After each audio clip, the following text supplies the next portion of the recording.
ఎన్నికల సమయంలో యువగలం పాదయాత్రలో నారా లోకేష్ విద్య, ఉద్యోగ రంగానికి ఇచ్చిన హామీలను వెంటనే అమలు చేయాలని డిమాండ్ చేస్తూ ఏఐవైఎఫ్ నేతలు గుంటూరు జిల్లా కలెక్టర్ కార్యాలయం ఎదుట ధర్నా నిర్వహించారు. ప్రభుత్వ శాఖల్లో ఖాళీగా ఉన్న 2,35,000 ఉద్యోగాలను ఇప్పుడు భర్తీ చేస్తారో స్పష్టమైన సమాధానం చెప్పాలని డిమాండ్ చేశారు. ప్రతి ఏడాది జనవరిలో జాబ్ క్యాలెండర్ విడుదల చేస్తామని ఇచ్చిన హామీ ఏమైందని ప్రశ్నించారు. కూటమి పాలనలో ఇప్పటికే 2 జనవరిలు గడిచిపోయినా జాబ్ క్యాలెండర్ మాత్రం లేదని ఆవేదన వ్యక్తం చేశారు.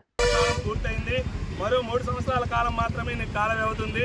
ఈ 3 సంవత్సరాలు నువ్వు ఉద్యోగాలు ఇవ్వని పక్షంలో, జాబ్ క్యాలెండర్ ఇవ్వని పక్షంలో, నిరుద్యోగ వృత్తి ఇవ్వని పక్షంలో నువ్వు కూడా రాసి పెట్టుకో, సేవ్ చేసి పెట్టుకో.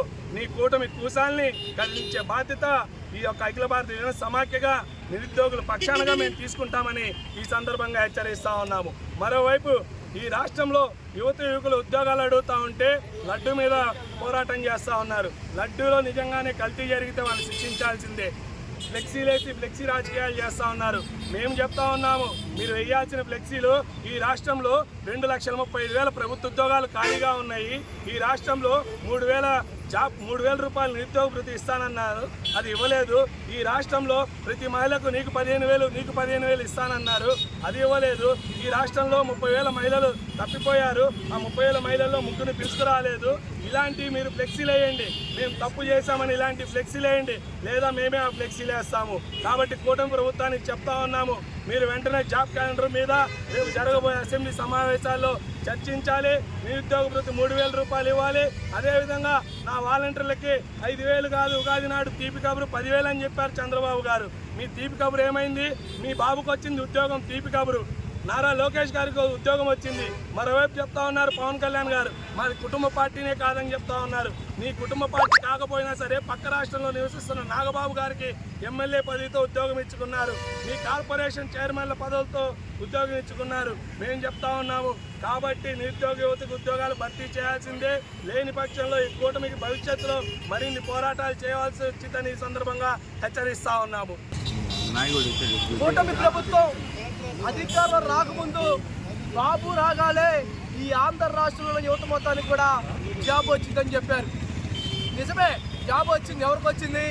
నారా చంద్రబాబు నాయుడు గారి ముద్దుల తనయుడు నారా లోకేష్ బాబు గారికి మంత్రి పదవి వచ్చిందిలే, కానీ ఈ రాష్ట్రంలో ఉన్న యువత మొక్కలకు కూడా ఉద్యోగం రాని పరిస్థితి ఏర్పడింది అని కూడా ఈ రాష్ట్రంలో ఉన్న యువత మొత్తం కూడా ఆ వైపున ఆలోచన చేస్తూ ఉన్నారు. తక్షణమే మీరేదైతే ఎన్నికల హామీలో పొందుపరిచారో యువగలం పాదయాత్రలో నారా లోకేష్ గారు అయితే ఎన్ని విమర్శలు చేశారు, కోటి విమర్శలు చేశారు. కానీ ఏమన్నా ఒక విమర్శని, మీ విమర్శకి ఒకసారి ఆత్మ విమర్శ చేసుకోమని కూడా అఖిల భారత యువ సమాఖ్య ఏవైపుగా తెలియజేస్తూ ఉన్నాం. ఇంకోవైపు మన డిప్యూటీ సీఎం పవన్ కళ్యాణ్ గారు ఉన్నారు. ఆరైతే ఈ రాష్ట్రంలో 21 సీట్లలో వారాయిని వాహనం వేసుకొని ఈ ఆంధ్ర రాష్ట్రంలో కూడా ఉన్న నియోజకవర్గాలు మొత్తం తిరుగుతా ఏం చెప్పారు మీరు?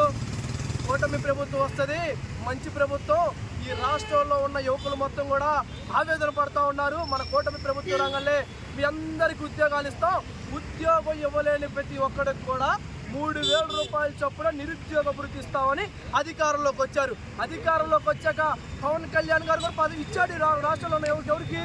వాళ్ళన్న నాగబాబు గారికి ఎమ్మెల్సీ పదవి ఇచ్చాడులే, కానీ ఆయన్ని ఓట్లేసి గెలిపించిన ఈ రాష్ట్రంలో ఉన్న యువతకి ఒక్కడికి కూడా ఉద్యోగం ఇవ్వలేదని ఈ రాష్ట్రంలో ఉన్న అన్ని వర్గాల్లో ఉన్న యువత మొత్తం కూడా ఆ వైపున ఆలోచన చేస్తూ ఉన్నారు. మీరు ఇదే కనుక కొనసాగిస్తే ఈ రాష్ట్రంలో ఉన్న యువత కన్నెర్ర చేస్తే మీ అధికార పీఠాలు కూసాలు కదిలిపోతాయని కూడా అఖిల భారతీయ జన సమాఖ్యగా మేము తెలియజేస్తా ఉన్నాం.